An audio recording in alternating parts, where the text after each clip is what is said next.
Philadelphia. I'm Bruce Buffer. It's time for the Anthony Gargano Show. Good morning. Good morning, everybody. Well, happy Tuesday to all across the Delaware Valley. This is the Anthony Gargano Show, and we are live at the Primo Hoagies right here in Clarksboro, New Jersey, right over the bridge in the shopping center off of 141 Berkeley Road. It's a Primo's extravaganza as we get to hang out. Big celebration going on here at the Primo's in Clarksboro. Hoagies abound. So we're having some fun here. Look, I know it's about panic time. After yesterday, I'm like, uh-oh, because the text, social media, everything is in this mode. You get kind of beat up by the Yankees. Judge looks like Babe Ruth, and the Yankees come in and beat up Zach Wheeler. And now all of a sudden you start to look at it. Are they going to lose? They're in danger of losing a fifth straight series. 10-12 over the last 22 for the Fightins. A little bit of a downturn. Look, I sound like a broken record, and I know it because people say all the time. My man Tasty Cake Tom would say, "Oh, you know, when do you start to worry?" And I look at it like this. I don't begin to worry about this club until kickoff, all right? So if kickoff comes and they're still languishing, then I got concern.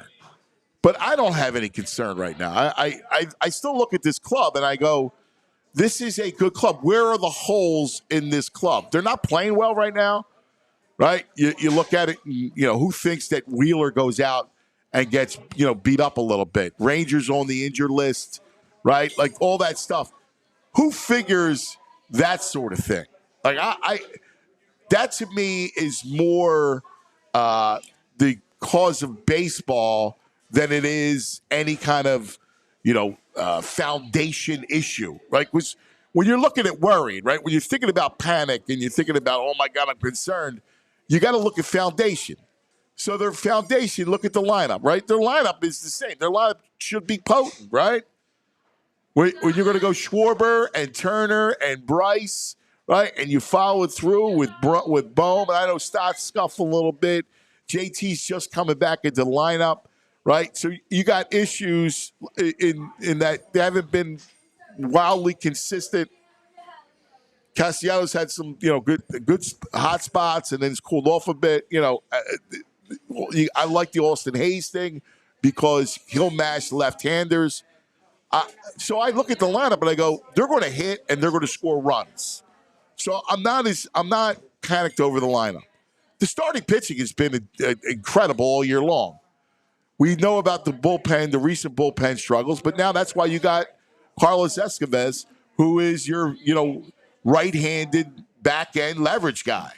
So if you look at the three levels of the club, hitting, starting pitching, relief pitching, I don't see foundation. I see more baseball, right? Long season.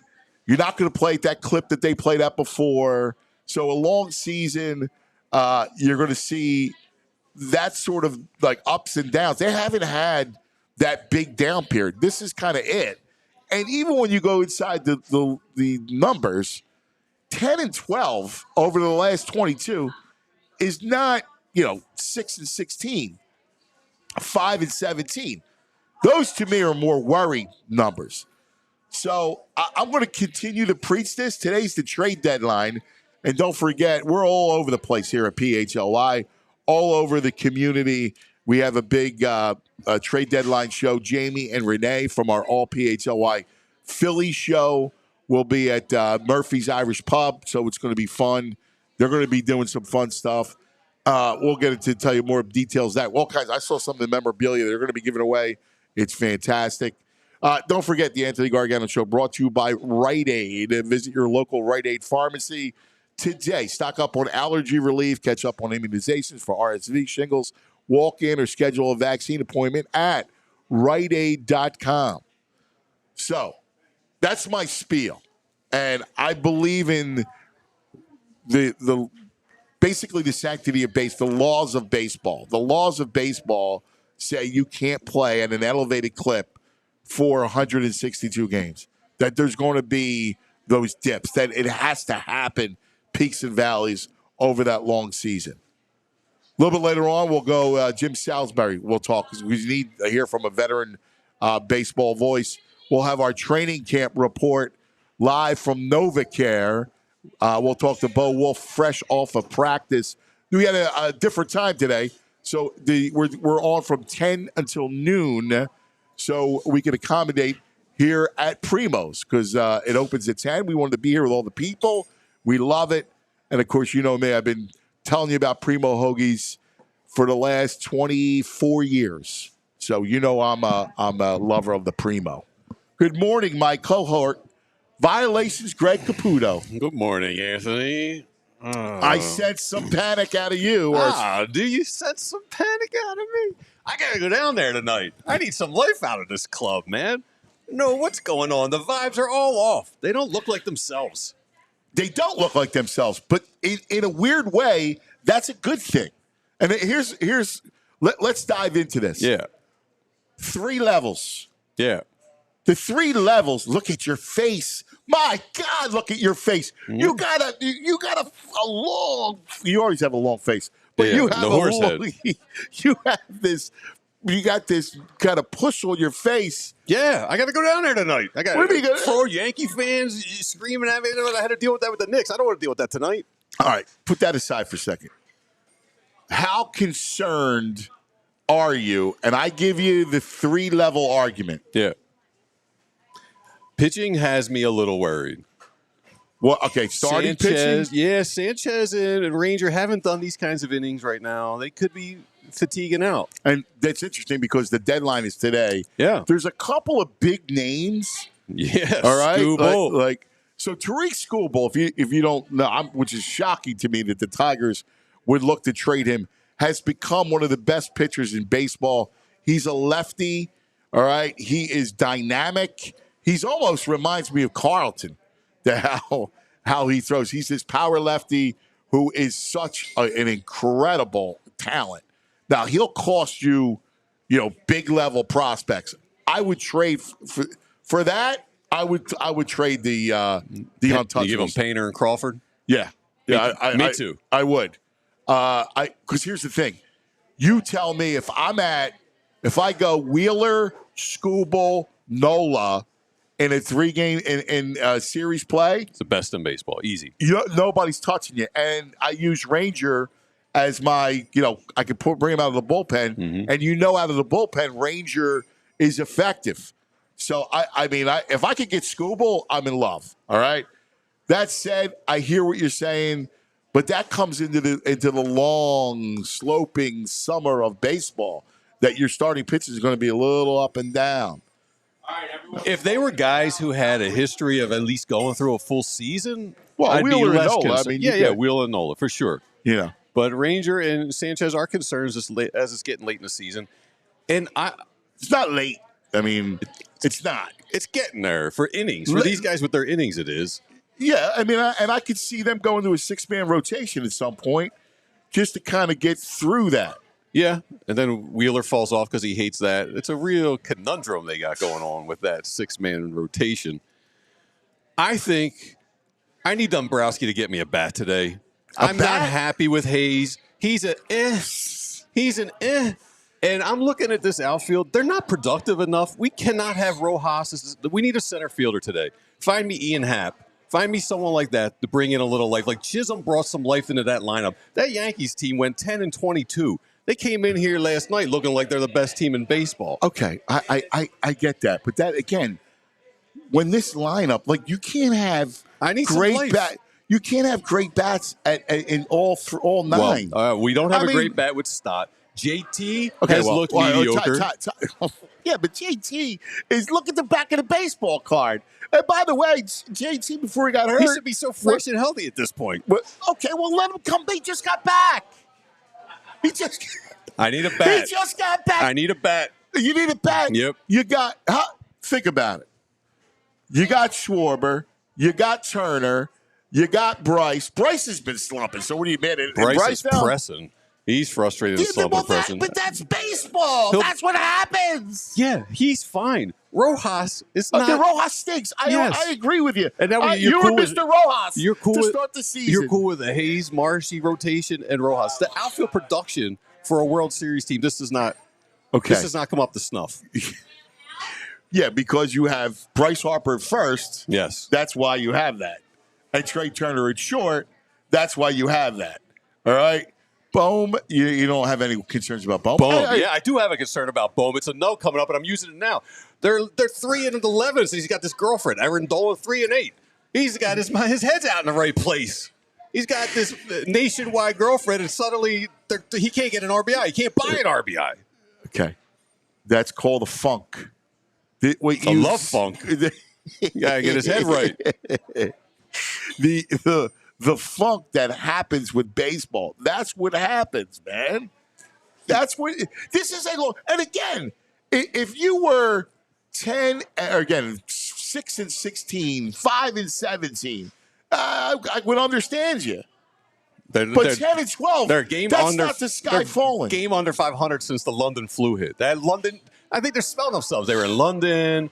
Then they swept the Dodgers. They got 8 guys in the All-Star game. Think about this, right? Think about what they did.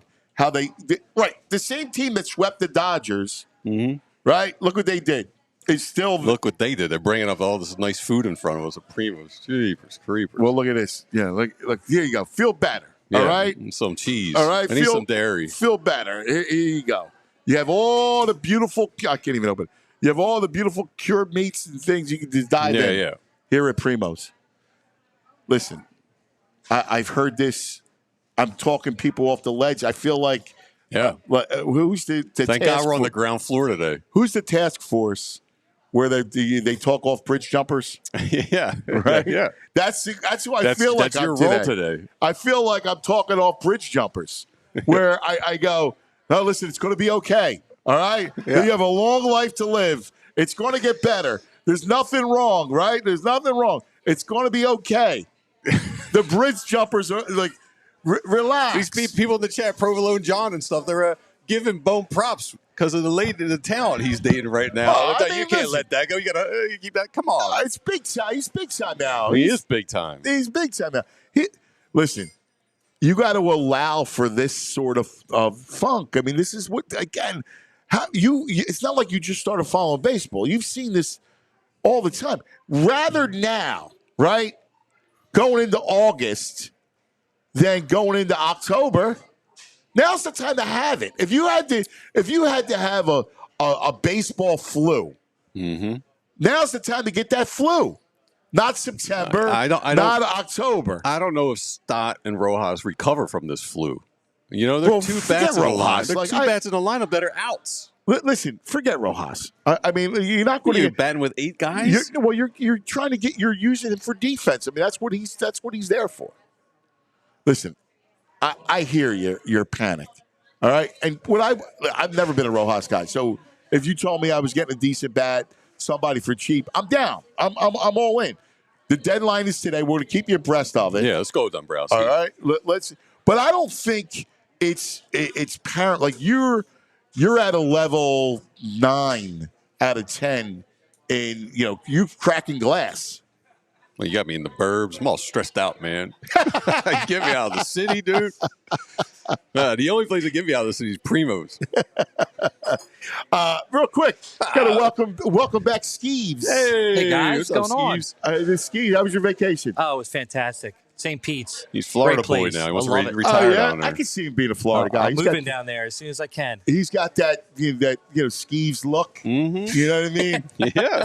Beach. I can see it. It's kind of Skeeves got down the there. Florida boat guy. Yeah, the Florida Skeeve guy. Yeah. I can totally see it. Julia is with us, our head of production, who is fantastic. Good crew. And our last day of Versace. Oh, this is like losing Aldis-Yuri and Versace in the same week is brutal. Oh, man.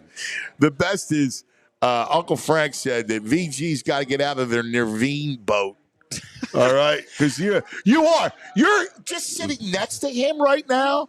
I'm feeling the stress off. The of Mitch him. Cup You're can't see making bad luck. You're making me Mitch Cup. He comes out throws the first pitch of hitting bombs all night on Wheeler. Don't bring Mitch Cup into this. Oh, and your boy today piling on. You see who had Nicky Sirianni's yakking it up with today? No, Aaron Boone. Oh yeah, He's got the head of the enemy in. Come on, man. You can't do that right after they shellac us like that. Yeah. To me, when it comes down to worry, if it starts to use the football analogy, when they kick off for real, and if it's they're still languishing, then I'm worried. But I still got to trust in this team that this is the same team that got off to a 30 game over 500 that was so torrid. They're a good. Where are they not good? In the outfield. Okay, I mean, let me ask me. It's the lineup. All I want. Listen, I'm going to be fine in a couple days, but I want a bat today. I want an Ian Happ today. What? Look at the Yankees lineup. Mm-hmm. How deep is the Yankees lineup? They go 6 deep now. How deep is the Dodgers lineup? I don't care. I don't watch them every day. Well, no, these but, are my but that's boys. your competition. It's relevant to the conversation, right?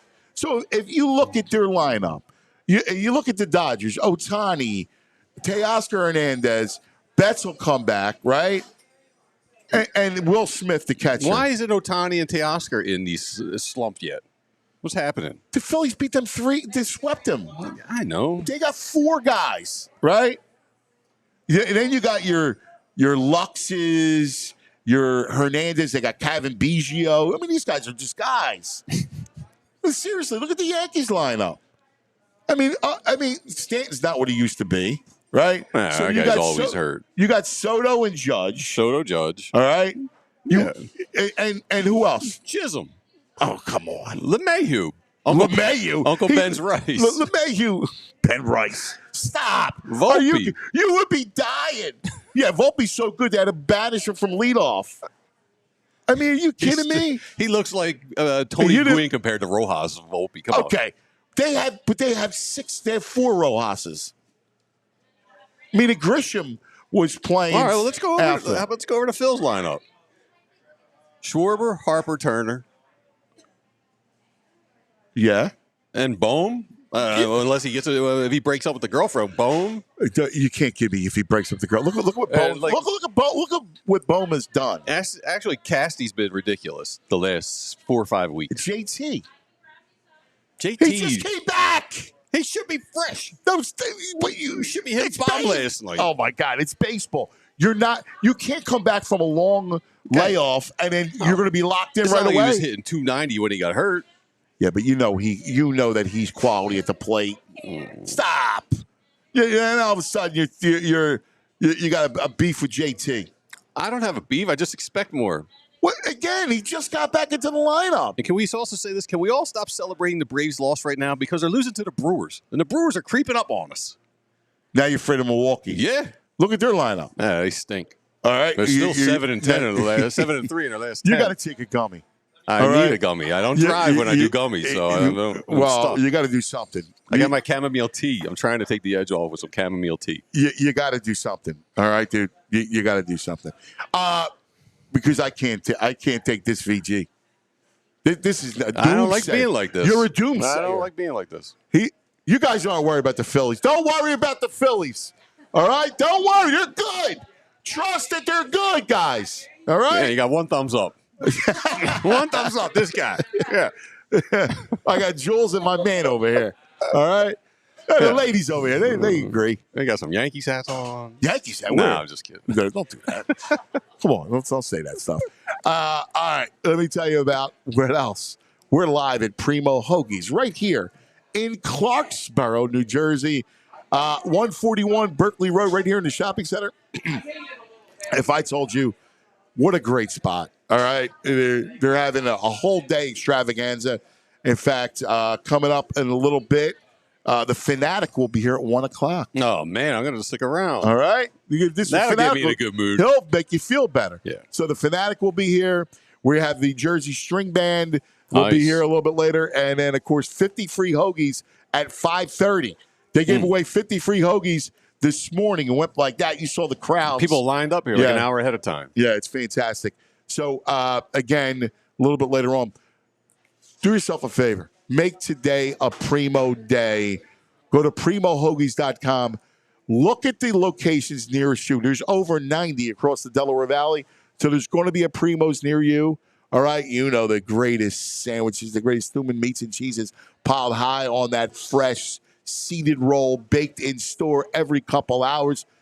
It's a treat. You can't beat it. Primo Hoagies, you'll say what I always say. It's not just a hoagie. It's a Primo. All right, also coming up in just a moment, the Brain.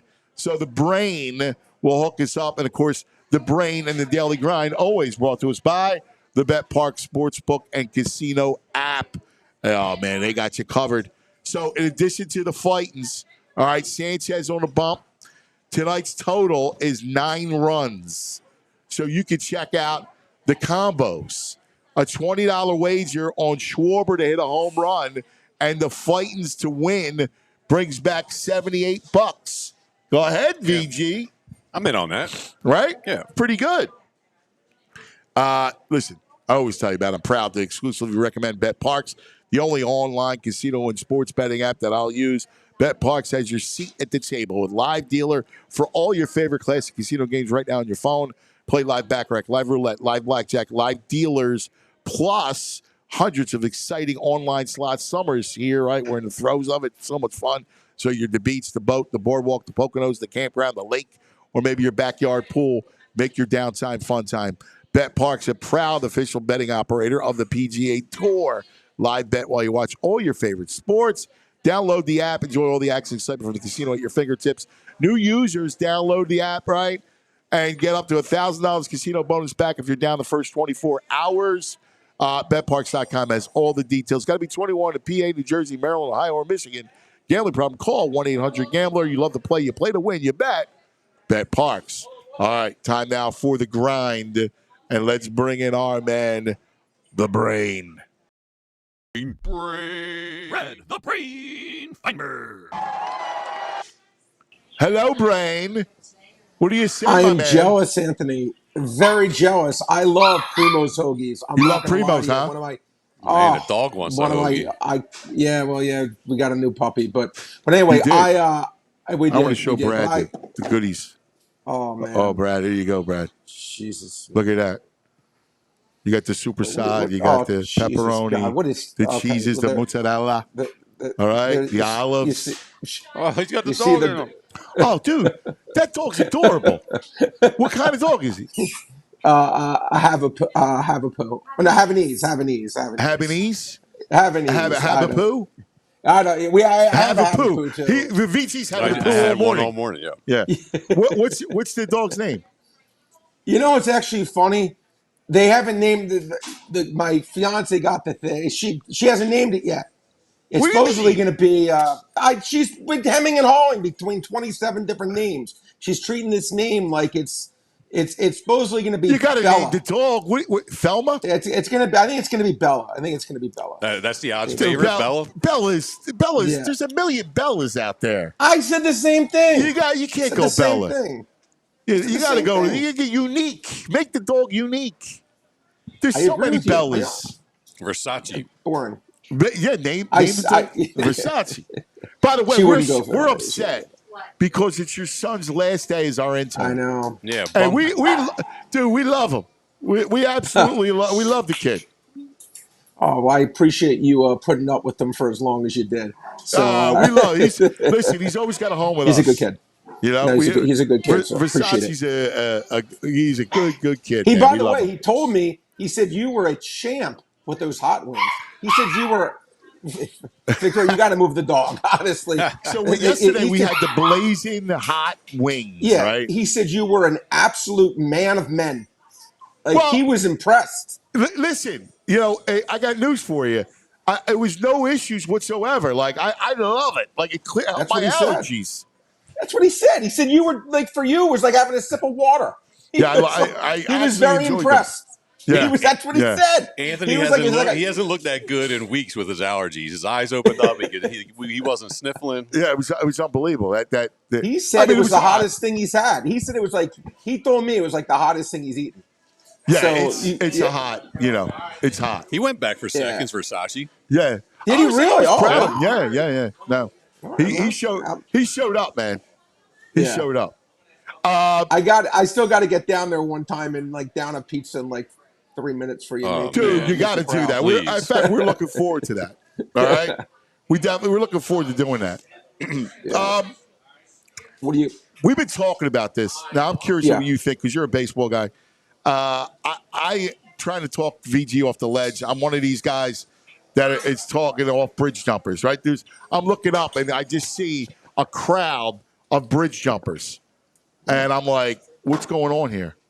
You know, it's baseball. Don't freak out. It's July 30th. We'll see if they tweak a little bit. You know, maybe there's something big with the school ball, but I don't think they need that. No, they don't. Look, Anthony, you just said it, and that's exactly right. It's baseball. I don't care who you are, what team you are. The best teams of all time in baseball, of all time, lose like 55, 56 games. I'm talking in the history of the sport. So it's like you're going to have streaks where, guess what? You don't win every game, and it's the nature of the sport. And look, they're going through a little bit of a tough time right now. Okay. I'd rather it be right now than in October. And it's hard for 6 months for just to go up, up, up, up, up. There's going to be a little plateaus. That's just the way that it is. And look, you can't really get much better of a roster. Like, I'm trying to be like, what more can they do? I mean, add Tariq School, but okay. I mean, well, right. I'm not complaining about that. Well, we're not complaining, but it's. No, I want a bat for the outfield. I want like an Ian Happ or somebody. I want a center fielder. Okay, well, that's okay. Look, and maybe they will, but again, I will say this: the price they paid to get Estevez was expensive. Like, the market for these relievers is really shot through the roof. Very much a seller's market. Rentals. Yeah. Yeah, I mean, so I got to ask you guys this. Let me ask you guys a question. You know, being big baseball guys, Baltimore Orioles, right there to win. You know, has a chance to be a great team, win the World Series. Supposedly, they could trade Jackson Holiday and get Tariq Skubal, who has 3 more years of cost control. Why would you not do that? Heartbeat. Yeah. Heartbeat. I was just telling VG. I mean, like, what are you doing? Here's the truth of the matter. If I can get Skubal, Brett, to me, he's Steve Carlton, right? Yeah, exactly. Looks like it, right? And I get it. People don't really know it's Detroit. They're not good. But when he pitches, you and I have said all the time, it's win day. He's so good. A power lefty. There are not a lot of power lefties out there, man. He's an elite pitcher. That's why you have prospects. And do I think Jackson Holiday is going to be a stud? Yeah, I do. But guess what? Give me the pitcher that I can count on. And his delivery is smooth. He's doesn't have a history of arm trouble. I love Skubal. If I'm the Phillies, I would love to. I would put myself in the mix. And they go to Google when you're off with me. Google the top 3 or 5 prospects. I did this in baseball every year. The hit rate's 50%. Yes. I'm talking of the top 5 prospects. I'm not even talking top 20. I mean, I'm talking these are the best of the best. I mean, Holiday, good chance he'll be good, decent chance, but Skubal already is good. Like, again, I always say, people in life always tend to gravitate. It's fascinating towards the unknown. Yes. I like to go towards the known. Yeah. I always like to saying a bird in the hand. Yeah. Yeah, like, I don't need to guess and say, oh my God, maybe behind door number 2 is something pretty good, when I already have something really good behind door number 1. Yes. But people always tend to think, oh my God, maybe I'm getting it.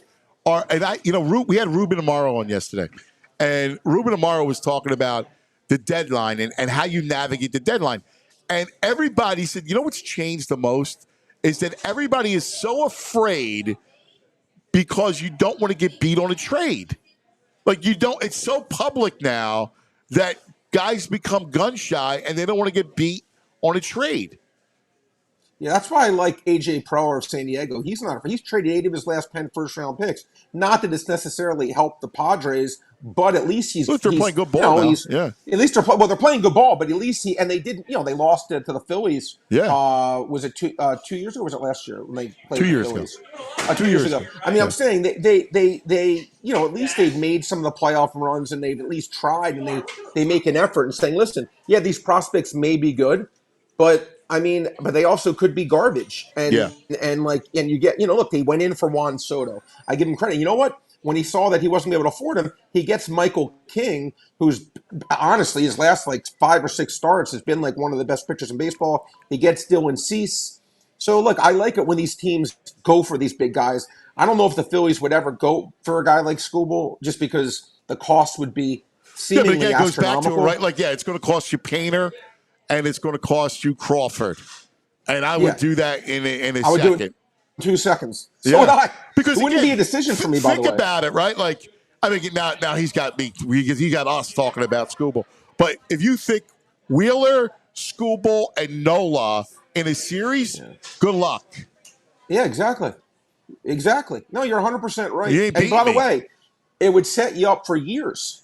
It would Yes. set you up for years because he's not an old guy, Skubal. What's he pitched 3 years? And he's coming he's in, young. right? And he's actually I don't understand. This is why baseball. It's a shame because the sport is not right. The Tigers should never be thinking about trading Tariq Skubal. No, the the White sport Sox is should not never right. be considering trading Garrett Crochet. That's not I fair. agree. That's not right. I see it the exact same way, and it's very. Listen again, Anthony. We talk about it. When I look at these things, when you're an owner of a team, you're a custodian for the city. Yes. You're actually really, and if you can't do it, and if it's you can't afford it, and that's fine.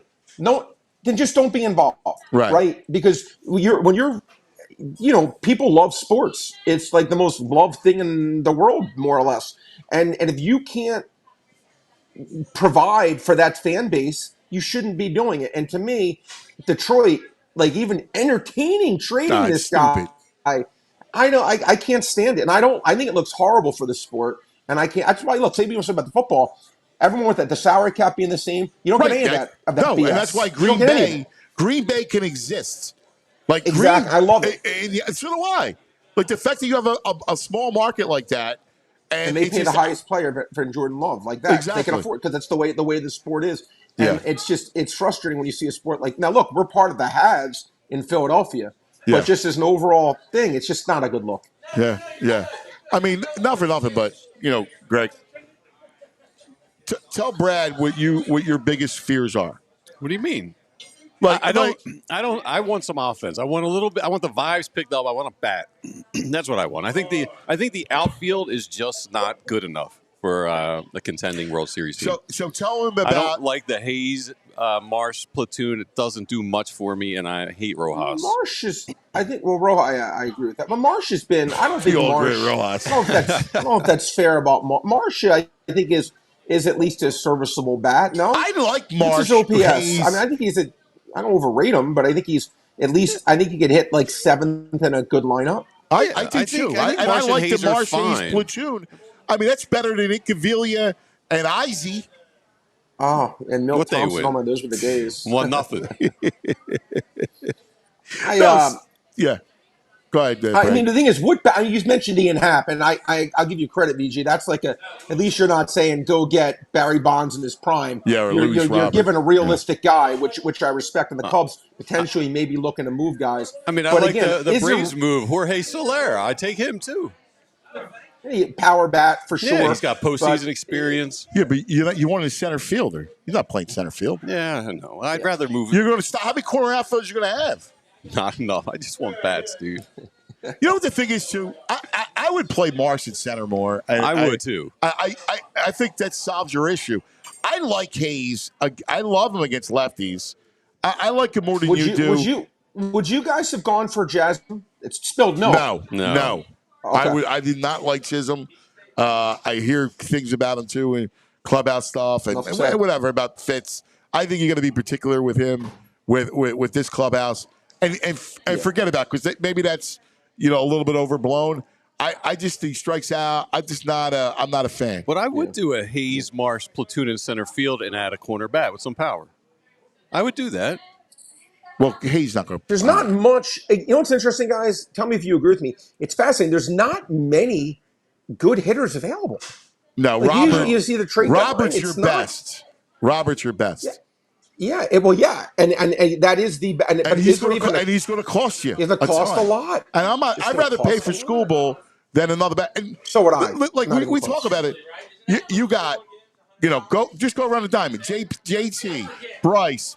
I know Stott's struggling, but I still like Stott in the playoffs. He's been there. Man. I got no problem. Turner, Bohm. I love Bohm. I don't care that he's in the mini slump. Who cares? So what? Castellanos his head right, Brad. He's got a new girlfriend, Erin Dolan at ESPN, the gambling expert, and Bohm ain't been right since. Wait, that's his girlfriend? Yes. Yeah, see, Brad's Brad understands why there's an issue now. Right. Well, that's why Brad's got the poo. Now it's making sense. Making sense. Brad's got the dog because, they just asked Brad about that. He's got the Winnie the Pooh. That's why. Yeah, exactly. I mean, but women wicked legs. Yes, exactly. Yeah, exactly. No, but there's really not. Oh no, Bradley froze. We at least need to get his picks. Shoot. All right, we'll get him back. We'll try to get it. He got stuck looking. I think we got him. I hear him. You hear something. Yeah, we hear something. And maybe that's the pepperoni. He got frozen, looking like he was looking at a dog food bill. Yeah. Dog food's outrageous anymore. Dude, tell me about it. I'm spending $100 a bag. I got 2 of them. They're just, it's crazy. It's unbelievable. Dude, how good is that? I've been munching on that cheese. It's ridiculous. Yeah, it's got a little kick to it, that cheese. Pretty good. Yeah, that's the pepper cheese. And this stuff is sneaky good at Primo's. The cheeses, the salads, like the pasta salad, the potato salad. Nick Jr., right? Nick Jr., only the best. And here's my man, Eric. My 2 boys. I love these guys. They only the best products that you get. I mean, only the best. You think of hoagies, but they got so many sides that are good. Yeah. These cheeses. I didn't even know they did cheese plates like this. Oh, I love it I'll bring them every once in a while. I'll bring them home for football. The kids love them. No, they got to devour it. Yeah, because they go nuts. Yeah. All right, we got Brain. Let's finish up with the Brain. Brain. Yeah, I apologize, guys, about that. But, no. I want to give you a couple of my picks for the game. Yeah, give us your selections. We got in the Phillies game. I like a couple. I like the Phillies. I do like the Phillies right now. They're laying 120 on Parks. I trust Nola more than I trust Cole at this point. And I also like under 9 runs. At loose juice is only minus 103. And while I said what I said about Cole, he obviously still is Garrett Cole. Yeah, I like the Phils. I like under 9 runs, and I think that's my parlay. I like Nola tonight. He's the guy who comes in. He's consistent. He's the innings eater. Very this consistent. Is his time of year. He's just ready. He's ready to hit 215 innings. He's just getting warmed up right now. I think Nola's going to be good tonight. That's right. And my favorite play today, and it's funny, guys. It's funny. I love yesterday Tanner Beebe strikeouts. Lost. The guy had a good game, but he didn't get the strikeouts. But I really like the Cubs. That lost last night? I'm shocked. Yeah. And it's funny. I bet that plus 120. It closed minus 170. That's all you can do as a sports bettor. I got the best of the number. The line went my way, 100 cents, and I still. I mean, that's an anomaly. You lose that. You're on the right side. You just lost. I'm on the right side again. That's how I grade these things. Is my closing line value more than anything else. And then the other thing, I like the Cubs in the 5-inning line. Justin Steele, bullpen game. It looks like for the Reds. Steele only laying 125. Steele, an elite pitcher, one of the best pitchers in the National League. Reds can't score runs. Give me Justin Steele at a baby price and only laying 125. Prefer the 5-inning line only because I don't trust the Cubs bullpen even a little. I like it. All right. Fightins. Oh, here's a good Cubs here's a 5-inning good line. nugget from the chat room. Filthy F. McNasty. When the Marsh, Bohm, Stott bromance was in full bloom, they were so much effing better. And now, Bohm's probably off on his own. Stott and Marshy, they don't know who to hang out with. Season. Just relax. They were probably all playing Call of Duty together. Now they can't find Bohm at night. He's always busy. Yeah, these relationships are not good mid-season. Listen, I agree with you. In the off-season relationship, way better because you start in mid-season. Yeah, you get caught up in it. Your mind. I don't disagree with that. Yep. I don't disagree with that. Brain, we love you, buddy. It's the old, before I'm just saying on this note, it's the old Aaron Rodgers thing. RELAX. Yes. Relax. Yes. Relax, guys. Yes. Phillies are going to be fine. I'll see you guys tomorrow. See you, See ya. buddy. Take it easy. There's the brain. Presented by the Bet Park Sportsbook and Casino app. The Daily Grind with the brain. All right. Let's go. We got Nugs. Then I want to talk to my friends here at Primo's. And then we got a Jim Salisbury. We'll talk some more baseball deadline, see if the Phillies will do something else. And then we'll go to training camp. Salisbury should be calming, I think. Well, I don't think if he's panicking, we all better hit I the I water. texted him last night to bring him on today for that very reason. Because I know how you are. I knew how you were. And I know how everybody else has gotten. So I figured a little dose of Jim would be good. All right. Let's go, Nugs. What do we got? Estevez. VG's Nugs. Estevez spoke to the We need crowd. an open for that. A what? An opening? Yeah, VG's All Nugs. right, all right. All right. Estevez spoke to the people about joining here. He was kind of poetic. He said something about being a grain of sand on a beautiful beach, and we got it coming up. But it was nice. Seems like an intellectual. What do you hope to and expect to have here with the Phillies? Honestly, in a group like this, however, I can put a grain of sand on to these beautiful beaches that these guys built here. I'm down to whatever, man. Yeah. Just wants to I love that. add a grain of Dude. sand to the beautiful beach they built here. I love that. That's amazing. Yeah. I think that's fantastic. And I think I'm down to be a grain of salt, a grain of sand in the beautiful beach that they've built here. Yeah. That is awesome. And I saw Dombrowski I talking love about him too because he's a big dude. Yeah, he's a Right? 277. And he goes, he would house that plate of charcuterie. Yes, that's awesome. But Dombrowski, I heard him talking about, did they overpay? Yeah, probably, but he was their guy, and they just felt not only talent-wise, but mentality-wise, he was fit here. He would fit in the clubhouse. He can handle being booed if he has a bad inning or two. You know what? That's so real, that whole mentality thing. Yeah, I believe in that. I've been writing about that forever. When I was in New York, that was always a thing. Can he handle New York? Yeah, right. Can you handle Philadelphia? I mean, he's coming Can out you of, handle Boston? He's coming out of Anaheim, so you have to worry about that, but they think he's good. Yeah. Yeah. Well, listen, you needed the leverage guy, and listen, I love the signing. And I hate to see the fact that the Paisan goes out this year. Brutal. But that's all right. I do like the fact that the Primo shirts here today are Kelly Green. Yes. Yeah, good. On festive. purpose. Yeah. On purpose. Speaking of Kelly Green, it's packed. It is packed. It's pretty cool. I'm surprised people eat hoagies this early. What do you mean? It's 10:43. I don't know. It feels like 11 o'clock feels like a good hoagie time for me. Well, in Italy, breakfast is they either do sweet, which is called the dolce. Okay. The dolce or dolce, or they do the meats. See, I love in Italy they'll have prosciutto or supersada or whatever for breakfast. Yeah, and like a crusty piece of bread. All right, I'd be down with that. And that's their breakfast. Yeah, I could be down with that for sure. All right, what else we got? Josh Sweat made some comments yesterday about the number 9, which surprised me. He said he had tried to wear number 9 here with the Eagles, but they told him basically it's retired and it's not available. Are you okay with them informally retiring Nick Foles' number 9? Yeah, that means that they're going to do at some point they're going to honor him, and they should. Yeah, I think you have to retire Foles' number because it's the first Super Bowl. I'm with you. All right, listen, it's not about his greatness or whether he belongs in Canton. The fact is, he wins the first Super Bowl, and it's in an epic way. There's 2 words: Philly, Philly. Yeah, I mean, epic way. Yeah. I'm so good with retire his number. He's the one. Again, I had no. It's funny we're at Primo's, right? Yeah.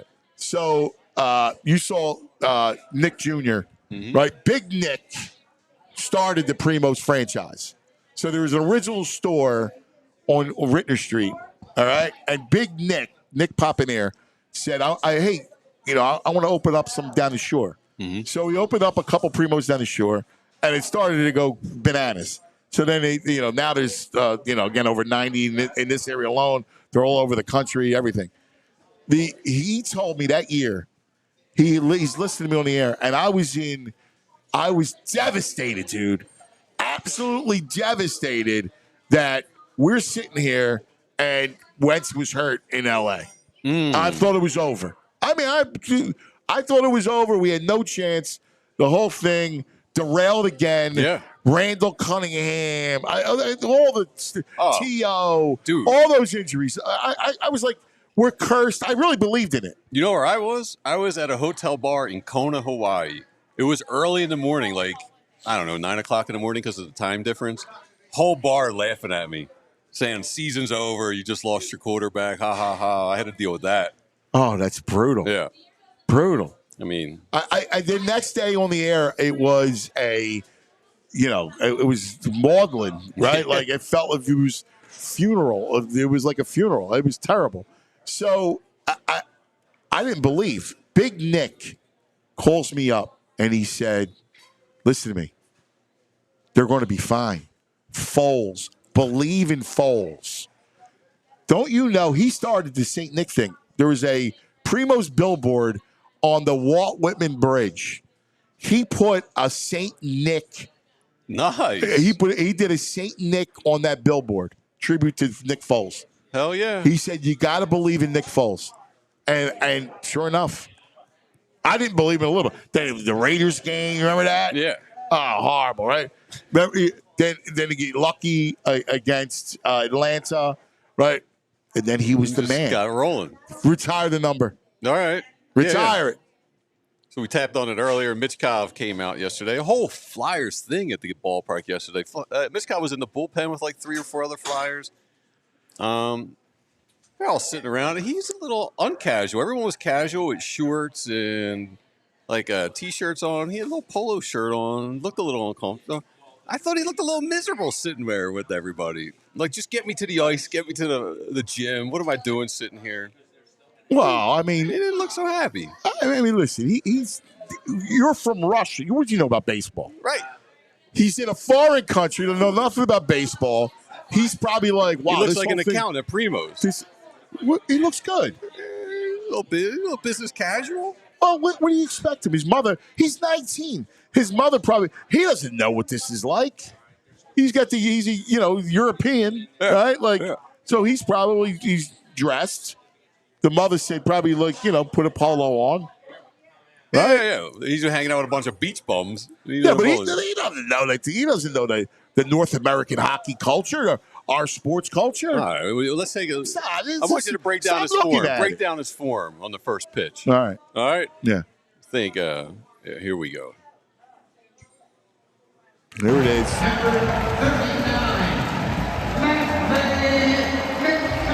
That's awesome. Dang Baker. Dude, it's not bad for a guy from Russia who's probably never seen the game. Never threw a ball. Yeah. You're a hockey player. Yeah. You're not used to throwing a ball. No, I mean, that's actually impressive. Yeah, I thought it looked pretty good. He's an athlete. Yeah, it's probably the second It's a time he's thrown a man. ball. Yeah. Speaking of throwing balls, this James McCann story. Last night. From the Orioles? Yeah. Got blasted in the face with a 95-mile-per-hour heater. Oh. Dude, look at this. Premium. Oh. Just hear it thug. McCann in the helmet. And it's not just like McCann. when he stands Mario up, Rodriguez. the amount of blood that's still pouring out of him. Yeah, man. So then he stayed in the game. Yeah, that's unbelievable. Stayed in the game. That's unbelievable. And like in the post conference afterwards, look at him. Yeah. I mean, that's unreal. He's You got take one in the nostril face. gauzes. Yeah. Look at his left eye. I mean, jeez, God bless him, man. It's outrageous, right? That's impressive. Yeah. Because I don't know how you stay in the game. I don't know how you take another AB. I know, dude. Eric. I have no clue. Yeah. Yeah, I don't know how you do that. Mm-mm. That's interesting. Kopech, reliever of the White Sox, got traded yesterday. They did a little ceremony with him in the bullpen. Pretty cool. They gathered around in a circle and they all shared a final beer together. Oh, I love But that. they didn't do they all just shared the same communal beer. They just passed it around the circle. I love it. There might be a little F-bomb. Oh, dude, I love this. That's cool, right? That's way cool. He got traded to the Dodgers. Yeah, that's cool. So, you growing up, you passed the beer Yeah. with your friends? Of course, because you could only get 3 beers for 6 kids. Right. Yeah. So you're all passing the beer. That Yeah. was always, you always do that. Yeah, you got to do it. Yeah. Mac Hollins, remember that guy? Yeah, I do. Mac Hollins from the receiver. Yeah. Apparently, he's completely insane. He never wears shoes. He doesn't eat with utensils. He thinks small cats steal your soul, and he has not eaten a vegetable in 3 years. Oh, my God. This is crazy. What? Yeah, dude. Small cats steal your soul? Yeah. All right, listen. No vegetables? A French fry is a vegetable. Not even a French fry in 3 years? Oh, my God. That's bizarre. Yeah. But I need more on the soul. Only small cats. So not Probably big cool cats. with jaguars. Right. But small cats can steal your soul. Yes. I love some of these players. Think about this. Kyrie Irving still thinks the world's flat. Right. There's pictures. Yeah. There's a lot of people. He's not alone in this. I don't get it, but it's one hell of a conspiracy. Oh, my God. All right, one more. One more? One more. This is good. Yesterday we talked about your battle with locusts. Dude. Rhode Island, I'm dude. I'm still scarred by this. Dude, Rhode Island's got a dragonfly issue. And they're swarming the beaches in Rhode Island. And it just brought me back to your story. Are you kidding me? Dragonflies? Yeah, dude. It does not look, it doesn't look Dragonflies fun are nasty, man. Look at this. Oh, my God. Holy shit. Oh, sorry about that. This is on beach in Rhode Island. Oh, my Can you imagine God. packing up with your kids I've for never the day? seen anything like this in my life. Oh, my God. That's Kids are outrageous. screaming. That's outrageous. Oh my God. Oh, look at those things. They look like bats.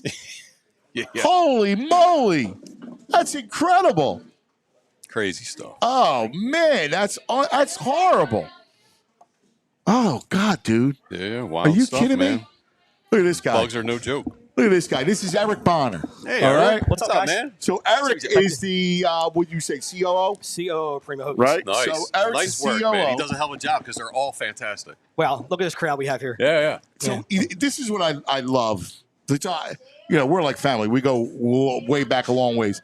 He's a Northeast kid, Oh, by yeah? the way. Whereabouts? Port Richmond. All right, I'm Juniata Park. All right. North Catholic? Yeah, North Catholic. Hey, NC, we're everywhere. Keenan's this weekend, reunion. yeah. I love, still coming in here, I feel like I'm at home, right? Like, you come here and you got over 90 locations. It's amazing. Wow. Oh, 90, 119. Well, then. no, 119. over in our area. Oh, okay. And then I was going to ask you about out of the area. But it's unbelievable what you guys have done. And you kept everything the same. Like, it's the same great stuff. Look at it. I mean, this is a work of art. Listen, that's why we're able to grow. It's just the consistency. And, you knew Big Nick. It's all about quality, consistency. Was he on the beach?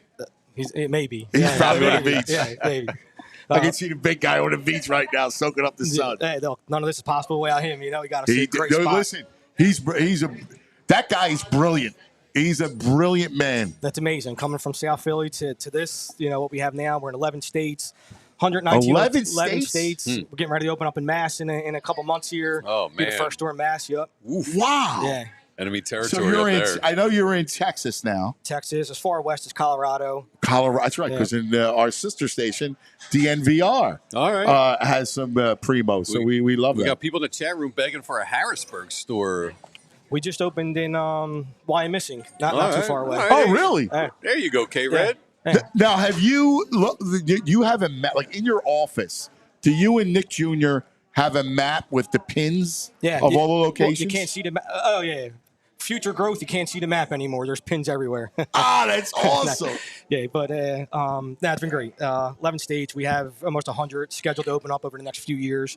So a lot of great things going on at Primo. If anyone out there is interested, you can go to ownerprimo.com and take a look. That's it. Yeah. That's it. Ownerprimo.com. Look at Paul. Paul's a great success story, right? So Paul owns this one here in Clarksboro. And in fact, he owns Pinspiration, which is an arts and crafts studio. A lot of fun and coffee and the whole thing right next door here in the shopping center. Listen, Paul is Primo. Primo, we're all about family. He's another Northeast guy. Community, and here he comes coming in now. He has jerseys with Paulie Primo on the back of them. If you're in Clarksboro, Paulie is Primo. Well, he's the greatest. I mean, and he's such a Philadelphia guy. Like, the first thing I said, get over here. Big hug. Paulie's. I know. I said you're Northeast. Listen, between you, he's Frankfurt Paul, High, Eric, and VG, you're all Northeast. I need Big Nick to get some South Philly love here. What's on tap now?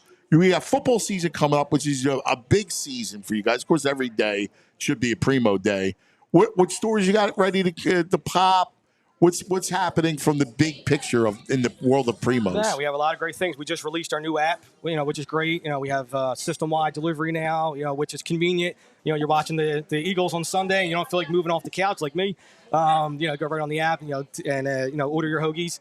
But we have a lot more stores opening at the end of the year, and then we're just looking to get ready for football and obviously Phillies playoffs. Tell them quickly the story of Big Nick and the meatball sandwich. Oh, it's such a great story. So, being an Italian deli, we didn't have meatballs on the menu for a while, and everybody would ask us for a Primo meatball.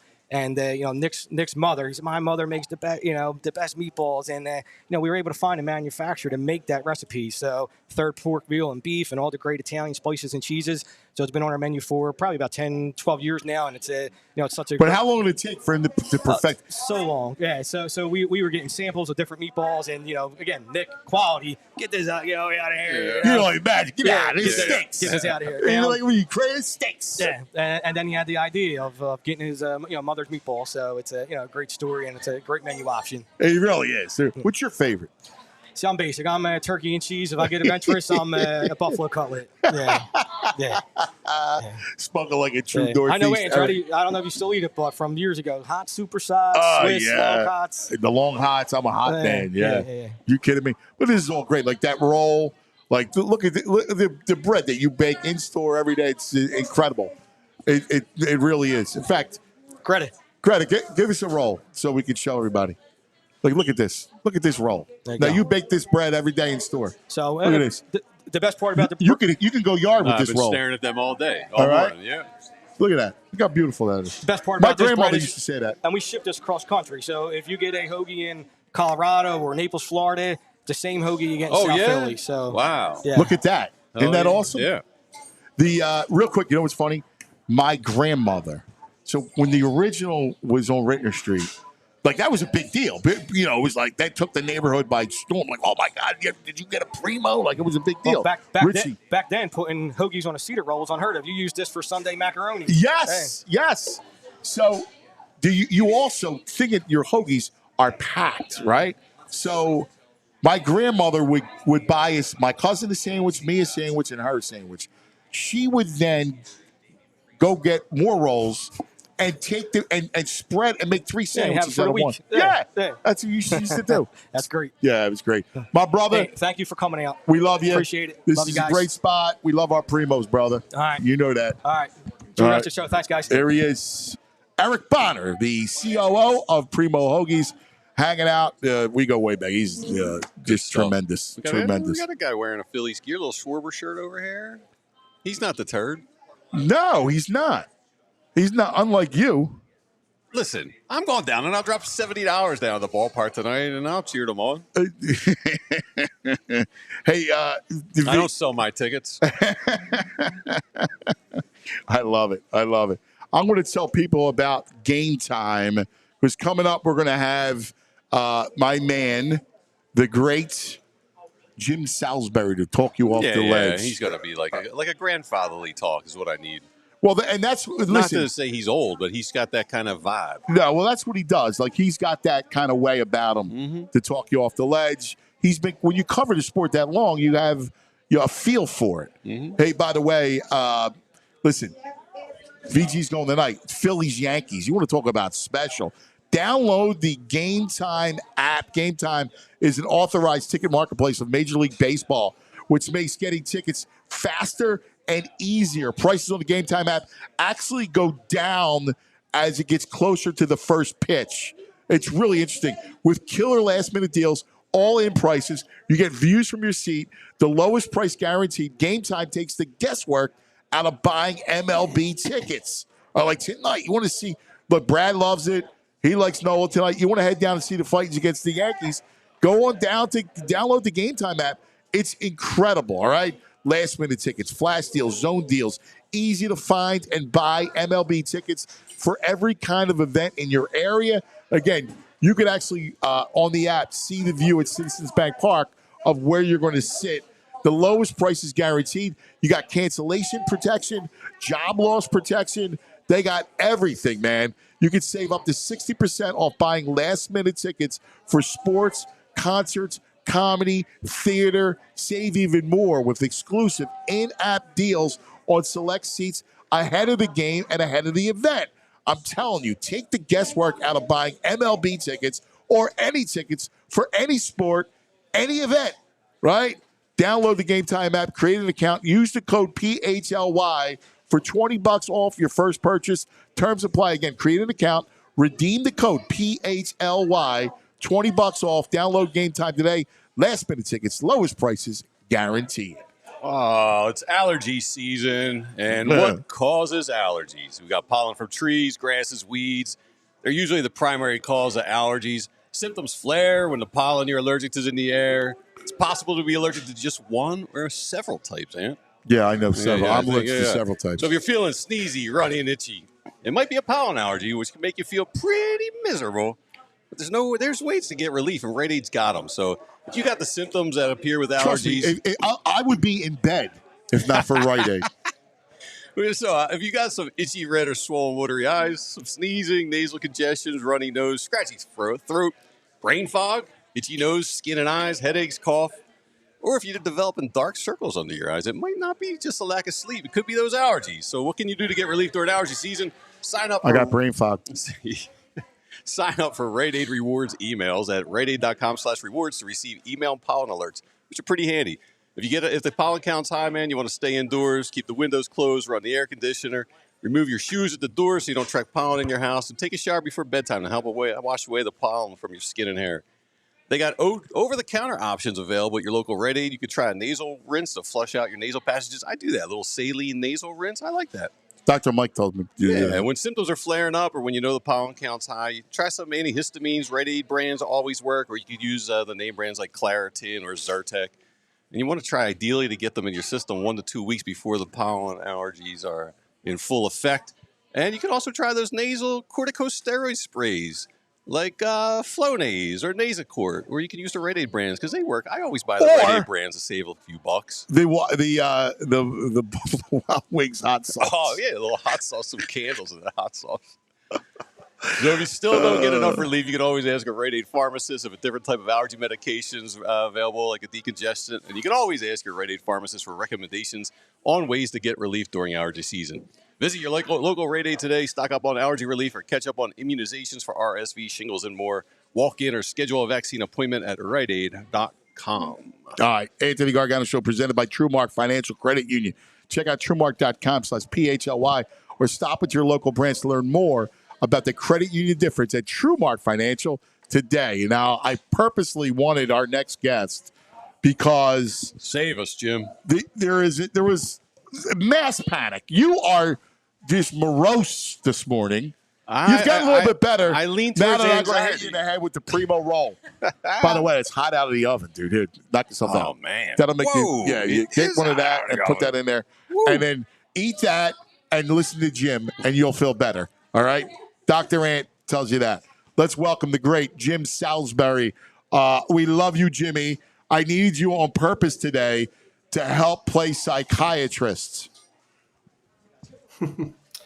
Well, recently it looks like they've been hitting with that foot-long roll. I know everybody's a little fired up, a little anxious, and I'll be the first to acknowledge they have not played well recently, and they need to play better. Yeah. I mean, they're a much better team than this. They need to get some stuff going here and turn it around. But panic is not a word that seldom enters my vocabulary when you talk about baseball. I think baseball, unlike some other sports, is a very even keel. I mean, you have to play with emotion and intensity and exuberance and energy. But when it comes to panic and those kind of emotions, I think they can be the enemy of a baseball team. So, look, I think you need to ride this out. It's just really unfortunate that, there's phases of the game. Like in football, you have offense, you have defense, you have special teams. Baseball, you have offense, defense, bullpen, starting pitching. It's like four of their facets on the Phillies right now have gone south and are just not clicking. But I just look at a team that's built that record and built that run differential, that positive run differential, overwhelmingly positive, and I just think they're going to break out. I don't know when. They need to do it soon because, like I said, I don't blame people for being frustrated, but I wouldn't panic. I think there's just too much talent on this team to think that they won't get it going. I mean, Harper was the player of the month in 2 separate months. He's having a down stretch here. It's happened before with him. Trey Turner's having a down stretch. It's happened before with him. Alec Bowman's kind of disappeared. It's happened before with them. Bryson Stott has kind of been a no-show most of the season in terms of what we expected from him. I think he's capable of turning it around. JT Realmuto has just not put it together since coming back off the IL. These are all pretty good players that I think will indeed get it going. So, next week, if this is continue, maybe I'll be a little more fired up. But right now, I'm trying to keep a level head, thinking that they will get it going. Well, this is what I told VG. Right? It doesn't sound too calming. All right, relax. I told VG this thing. You similarly, I broke it down the same way. I said you got to look at the levels of this club, right? Hitting, starting pitching, and bullpen, right? I left out defense, but those three things. And you got to say, do I believe in those three things? So let's look at the lineup. Do you believe in the lineup? And my answer is yes, right? Like that lineup is deeper than the Yankees lineup. It's deeper than the Dodgers lineup, even when they get Betts back. Like, you believe in their lineup. They're starting pitching. You believe, for the most part, the starting pitching. Rangers got to get back. He's got to kind of get right. And their bullpen, they just got better with Estevez. I mean, I wanted to ask Jim this, too, because when Sir Anthony was here, we needed another arm. So we swapped out for a better arm. But do we still need another arm in that bullpen? I think my answer would be yes. I think they need more pitching. Ranger, they say it's nothing, but look, this is a guy who 2 weeks ago was maybe a little arm fatigue. Maybe he needs some time. Now he's on the IL with a back. Oh, it's not serious. He'll be back, when his IL stint is up. Well, until you see it, until you see him on the mound looking like Ranger, I think you have a right to be concerned.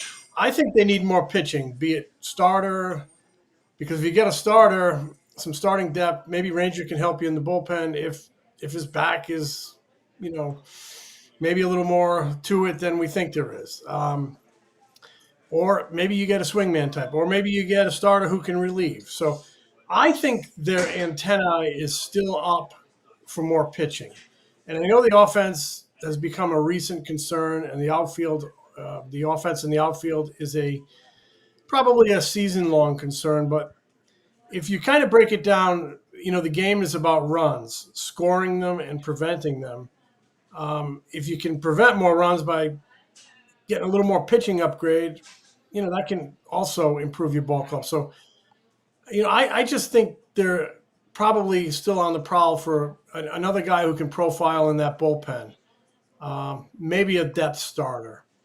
They have continued to monitor that Garrett Crochet marketplace. I don't know that they'll jump in, Let's talk about him for a second. they are monitoring what's going on there, and I do think he'll be traded. So And Dave here's the thing. Dombrowski will make a big move when he feels it's right for his team. So I'm kind of, as this thing comes toward us, and I'm not saying anything could happen, but I'm kind of keeping my eye on some pitching. So let's talk about Crochet because there's talk about Scooble being on the market. I mean, I would give whatever I got to give Crawford, Painter. I think Scooble, Steve Carlton. I power lefty. I love Scooble. Crochet's not a guy that's going to help you this year. I mean, the way they've treated him, I mean, he's going 4 innings. They've been ultra conservative with him. I mean, I think the kid's a talent. You're going to have to pay him. But, you know, if I'm going forward, I'd rather go, and he's going to be expensive. If I'm going to go for Crochet, then I'll go all in on Scooble. Yeah, and there's other relievers out there. I mean, Tanner Scott's still out there. Chad Green's out there. John. Well, I Brebbia guess I'm is talking out there. starter, but you know, Finnegan's out there. But to get to your point on the starter, I think if they were serious about Crochet, they would probably lean more toward using him in the bullpen, where you can really keep his innings in check, because there's going to be an innings issue in there. Right. We already know there is. He's spoken up about it. It's been reported that, you know, he won't pitch in the postseason if there's not a contract extension. Well, what if he comes to a team that's poised to win the World Series? What if you have a plan to monitor his innings and keep him in the bullpen and get his best work out there? Maybe the chance to win a World Series ring. Maybe you do something financially. You know, I don't know, but I do think there's ways to bridge that issue for a creative team who's looking to win a World Series. And I'm not saying the Phillies are the number one guy for him. You know, Atlanta's been mentioned, the Dodgers have been mentioned, but, you know, their GM really spoke out yesterday and expressed some dismay and disappointment in the way Crochet is handling, his agents have handled this thing. It just sounded like, you know, they're going to trade him. And if they're going to trade an arm like that, and he's got control and you got him for more years, and I think, like I said, if you're smart and creative, I think there is a way to get contribution out of him the rest of the 2024 season and into the postseason. Yeah, but but smart and creative. And the pitching, the Phillies pitching people are smart and creative. I just would not take my eye off him. I'm not saying it's going to happen, but I got my eyes on a lot of pitching, starters and relievers for the Phillies. I mean, going into this season, guys, they thought they had enough offense. And on most nights, you know, save for this little recent spell, they have had enough offense. I mean, to the point where they thought they could carry Johan Rojas as kind of a dead bat because they were going to have so much other offense. They thought they could carry him as a defensive first guy. Still looking to put it all together, but when this team is clicking, I think there's enough offense there. I wouldn't say no to another bat, but my feeling is they need pitching. Jim, have you heard them? Are they kicking the tires on Jack Flaherty at all? Jack Flaherty's a guy I've heard they've investigated. I expect him to be traded. He's a guy that I would have liked to have seen them take a flyer on last offseason. Saw him pitch so many times in St. Louis. So I expect him, as he gets further away from that injury and that surgery, to get better. So, yeah, I think they've kicked the tires on him, as well as, you know, Mark Canha on the Tigers team and maybe Matt Verling. Those are all guys I'm sure they've had conversations with the Tigers, and I expect Flaherty to move. He might be a guy they could take a peek at. I mean, we got, 7 hours to the deadline. That's an eternity for a guy like Dave Dombrowski. I know people are like, oh, you know, they got Estevez and Hayes hasn't shown much yet, but I kind of like those two deals. I do too. I can't judge the deal, and I can't judge Hayes after 3 days. He needs time to get comfortable. I'm sure he's trying to do too much like the rest of that offense. The trades they made over the weekend are going to need a while to be judged, and I still think they could be pretty good deals. And I would not be surprised if Dave Dombrowski keeps pushing it here today. Yeah, I agree with you. Hayes just mashes left-handed pitching, and you know I love him and Marsh as a platoon. If you want to play Marsh in center and get Rojas out of there, I like that. It was getting Estevez, was expensive, but you needed that arm, you needed that upgrade, so you get another high leverage righty in that bullpen. But going back to, I'd like another starter too. But I that the crochet thing is so interesting because for the cost and how you're and the need to be creative, I just think there are other better options if I'm going to use my prospects. And you're probably right, but managed correctly for the remainder of the 24 season, I think it can work. And you could get an explosive arm down there in the bullpen. That said, he's going to cost elite prospects. I don't know that the Phillies will go there. I don't know that they'll go there. Yeah. They have preserved their elite guys in the Estevez trade, but I don't know that they'll go there on a Miller or a Crawford or a Painter. I certainly don't think they'll move Painter. That said, you do have 2 more years of control on him. So if you can kind of be creative and get him through this season, you got a pretty good start of the next 2 years. So, which Estevez is a walk guy. He's a free agent. A guy like Crochet will cost you, but at least there's some control there. I absolutely would not make the deal if he can't help me this year. Absolutely not. Absolutely not. There'd have to be communication with him pre-deal. It'd have to be communication with his agents pre-deal. It would have to involve my front office people and my pitching staff to figure out if there's a roadmap to get him through. And if I can't get him through, because it's win now. It's win now here. You can't get a contribution from him right through until they play their last game this year. I would step away. Yeah, that's my biggest fear. And then the way he's been handling, his role of his agents, like I would be frustrated too if I'm the general manager of the White Sox. I felt it too. Go like, come on, man. Like you gotta allow me to nurture you. I'm not going to do anything to imperil you. Especially today, we know how we are ultra cautious with pitching today. Yeah, and the White Sox aren't going to do anything to put him in harm's way. I mean, they protected him pretty well all year. I think the issue there is if he's traded. And, he wants to know that he's going to have financial security beyond this year in case he's pushed and has a breakdown. He's already way over, his entire major league innings total. I mean, but again, handled correctly, I think there's a chance you could get a nice contribution out of him this year, and it's doubly attractive because you'd have him for 2 more years. But there's a lot of there's financial aspects to it. Obviously, there's health aspects to it, and you're going to pay. You're going to give up a prospect that's going to hurt, maybe 2. So maybe it's better to focus on a Chad Green. Maybe it's better to focus on a Tanner Scott. And by the way, price on him is huge. But my feel is, and I could be wrong because they're very tight-lipped, and things can change in a heartbeat. My feel is they need pitching, and I think that's where their focus might be. All right, say they do nothing. All right, say listen, he's groaning. He's been a mook all morning today. So to say they do nothing. Don't be a mook. What? How do you feel about them and the balance of power of the NL, and look at them as a club? They do nothing as is.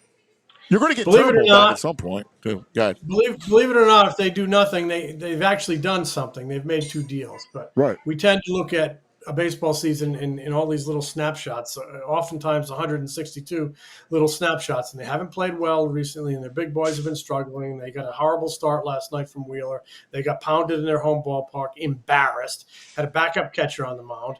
I hate that. Just embarrassed in their own ballpark. So, you look at that snapshot and you think the sky is falling, but I see track records that are going to get better. I think the 2 players that brought in will help them. Nice kind of a complimentary move in the outfield and a chance to have a difference-making move in the bullpen. This team is always going to, their offense, the way it is with the chase and some of the swing and miss, they can go cold and they can look ugly for a week, but they also can light you up for a month. We saw it last year. We saw it in October. I mean, honestly, the first 2 rounds of the postseason, it was like Fargo. They were putting teams through the wood chipper, right? And then all of a sudden, boom, cold. They're chasing. They lose their selectivity. They're pressing. They're trying to do too much, and they're gone. I think no matter who you bring in, almost they're always going to be susceptible to these cold spells. The key is get to the postseason and stay hot throughout. I think they're a good team. I've said this all along. If they're going to go deep into the playoffs and win this thing, you're going to win this thing with the guys that are here, the guys that have been here all year long. The other pieces that come in are complementary to help you get over the top. But if you don't have those big boys contributing, the guys that you're built upon, the last 5 years they brought in an elite talent all over the lineup and the rotation. If those guys aren't clicking, you ain't going nowhere. I don't care who you bring in. You feel better? I still feel better if I got an Ian Happ or a Kevin Pillar today for center field. I'd be much happier. Okay, well, Ian Happ would be a nice. I always liked him. Maybe they'll go that way. I don't know what they're thinking. If they brought in a center fielder, you'd certainly be back in a situation where Marsh and Hayes would be platooning, which is kind of the initial thought on how that would go. Rob Thompson's decided he wants to give Hayes a little run in left field and Marsh a few more opportunities in center field to see if that'll click. I don't know if they have it in them for two moves the rest of the way here, the next 6.5 hours. But I think they will do something, either score more runs or prevent more runs. We'll see. Jim, does the position pitcher grind your gears as much as mine? Yes. I hate it. Yeah, me too. And I'm going to say this. I started covering the game. Anthony, you probably remember that, when we were kids and when I started covering the game, I distinctly remember 10-man pitching staffs. Yes. And now they have 13-man pitching staffs. Yeah. And they got to go to a catcher on the mound. Stubbs didn't look. Goes back to pitch counts, though. It goes back to. Well, they want to protect you for the next night. Hey, if you take it on the chin so bad like they did last night, you ought to pay a price the next night. Right. Carry a long man and have him figure out how to get through it. Yeah. I just think it looks bad. I actually think it's an insult to the game, and I'm saying that as someone who understands it. Mm-hmm. Get somebody out there to just throw strikes and get this thing over with, so you can have your bullpen for the next night. Honestly, if I was a manager, I'd probably do the same thing. Yeah. I still don't like the looks of it. Yeah. And if I was the guy out there sucking up that inning, I wouldn't like it either. My teammates stunk tonight, so I got to go out there and risk an injury. You bet I would be lobbing the ball. Yeah. I mean, I saw Jose Canseco do that and blow out. Yeah. So I would not be out there trying to throw 88 or 91, showing off and getting hurt because I'm not conditioned as a pitcher. I would be lobbing it in there just like Stubbs. I don't like the looks of it, but that said, I understand it. And I would probably employ it if I was a decision maker and I had a bullpen to preserve for the next night. But I think it looks bad. How do you reconcile the pitch count thing? Like when you think about I'm so fascinated because I'm torn in so many different ways about how could back then guys throw all those innings and just now I know the arm action. The velocity is greater. The arm action is greater. But what is it? Like Steve Carlton, was conditioned to throw 300 innings. It's so much more dramatic. I don't know if we have enough time to even talk about this, why it's changed, because it's so complex. I see both sides of the coin. For every Steve Carlton, there were probably two guys who broke down and never got out of, were out of the game when they were 24. You can go through Baseball Reference and I actually do this sometimes. I'll go through and I'll look up old pitchers, not old, but guys who pitched in the 50s, 60s, 70s, maybe guys that I've met along the way or now in scouting or coaching or something. I'll go back and look at his career, and he'll be in the big leagues throwing 220 innings at age 22 through age 26. And then he's out of baseball, and then he pitches like 16 innings as a 27-year. So I'm like, okay, there's the arm injury. There it is. You can see it where it happened. Not knowing what there, but you can see that. So I do think in a lot of ways everybody's smarter now about I grew up in New England, Anthony, and you might remember Mark Fidrich. He pitched the 76 All-Star. The Bird. I loved the Bird. He grew up about 40 miles from where I grew up. We used to follow him. Loved watching him pitched in 76 in the All-Star game. He was in the big leagues. I think he pitched 220 innings in the big leagues 2 years out of high school.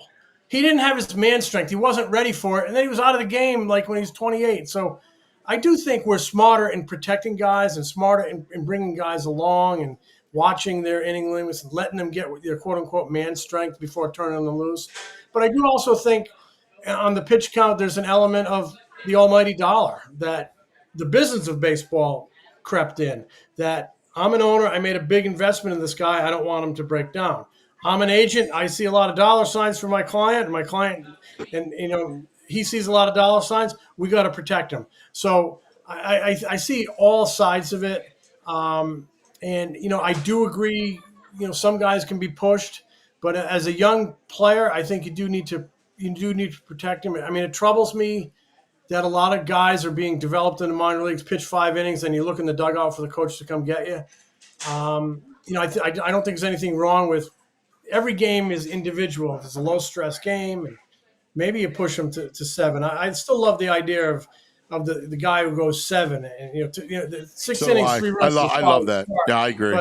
But to me, it should be 7 innings, 3 runs. That should be the quality start. So there's so much to it. I do think they baby pitchers in some cases a little too much, but I understand why they do it. A lot of it just comes back to simple money, and we're smarter guys trying to extend their careers. So they're not one of those guys you see on Baseball Reference who at age 22 was 220 innings, 23, 240 innings, 24, 250 innings, 25, 16 innings, 26 out of the game. So there's a lot to it. I feel you, my brother. Great stuff as always.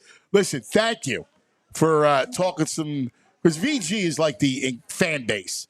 He personifies the entire fan base, and I think everybody's feeling that way. Jim's basically said he's a week away from jumping off a bridge. If it lasts another week, a lot of it has to do with where those Braves are in the rearview mirror and those Dodgers, because it would be nice to have the best record and get the Brewers. Home yes. field. I do understand the ebbs and flows of a season. Look at the team that knocked the snot out of the Phillies last night. You see what they've been doing the last 6 weeks? Yep. Yeah. You've been listening to talk radio up there? Yeah. They're all going nuts. Well, that team just laid a whooping on the Phillies, and they got some sticks in that lineup. I think they can come alive and get over this bad funk they're in. It's just, I know people hate this cliche, and sometimes I hate saying it, but it's just baseball. I know. I oversay it. I know. It's the way the crazy game works. But it is. It's the truth. It doesn't know what to say. Jimmy, we love you, buddy. Thanks, brother. Make me a sandwich. You got you got it, Hendry. I got a nice sandwich for you. The great Jim Salsbury, right here on PHLY. Hey, listen, we talk about this all the time. We talk about the Bet Parks Sportsbook and Casino app.